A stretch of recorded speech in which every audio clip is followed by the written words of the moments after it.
আমাৰ ৰাইজেও যিহেতু তাতে প্ৰতিদ্বন্দ্বিতা কৰাটো বিচাৰে, কৰ্মীবিলাকেও যাতে যিহেতু প্ৰতিদ্বন্দ্বিতা কৰাটো বিচাৰে, আৰু ৰাইজে কৈছে যে এম পি ইলেকশ্যনৰ সময়ত দিল্লীত মোদী ডাঙৰীয়াৰ নেতৃত্বত এটা কেন্দ্ৰীয় চৰকাৰ বনাবৰ কাৰণে আমাৰ মানুহবিলাকৰ মনত এটা নিশ্চয় সিদ্ধান্ত আছিল, জাতি জনগোষ্ঠীৰ মানুহবিলাকে ইয়াৰ স্বাৰ্থতে মোদী চাহাবৰ নামতহে লোকসভাৰ নিৰ্বাচনত নিজৰ নিজৰ মূল্যৱান ভোটটো দান কৰিছে।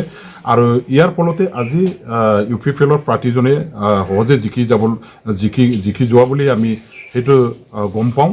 কিন্তু এমএলএ ইলেকশ্যন যিটো হ'ব উপ নিৰ্বাচন, সেই এমএলএ ইলেকশ্যনত ৰাইজে নিশ্চয় BPF দলৰ প্ৰতি তেওঁলোকে নিজৰ নিজৰ মূল্যৱান ভোটটো দিবৰ কাৰণে সাজু হ'ব।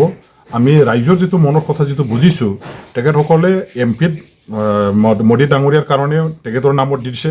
আকৌ অহা এছেম্বলি আৰু BTC ইলেকশ্যন যিটো হ'ব, এই মানে উপ নিৰ্বাচন এমএলএ ইলেকশ্যন আৰু 2025 যিটো আমাৰ মানে BTCৰ ইলেকশ্যন হ'ব, সেই BTC ইলেকশ্যনতো আমাৰ স্থানীয় ৰাইজে সমষ্টিবাসী ৰাইজে BPF দলকে ভোট দিবৰ কাৰণে চবে আলোচনা কৰিছে, চিন্তা চৰ্চা কৰিছে। গতিকে আমাৰ যদিও তাতে কেণ্ডিডেট আমি বা যোৱাবাৰ আমাৰ কেণ্ডিডেট হাৰিব লগা হৈছিল 2021 নিৰ্বাচনত, এইবাৰো উপ নিৰ্বাচনত আমাৰ কেণ্ডিডেটক আমি জিকাবৰ কাৰণে জোৰ দি পেলাই কাম কৰিম। আৰু ৰাইজেও নিশ্চয় আগন্তুক 25ত হাগ্ৰামাৰ মহিলাৰ দেৱৰ নেতৃত্বতে BTC গভৰ্ণমেণ্ট আনিবৰ কাৰণে সেই লক্ষ্য উদ্দেশ্যেৰে এইবাৰৰ উপ নিৰ্বাচনত BPF দলকে ভোট দি পেলাই জিকাই দিবৰ কাৰণে আমাৰ লগত একেলগে কাম কৰিব বা আমাক ভোট দিব বুলি আমাৰ এটা দৃঢ় বিশ্বাস আছে।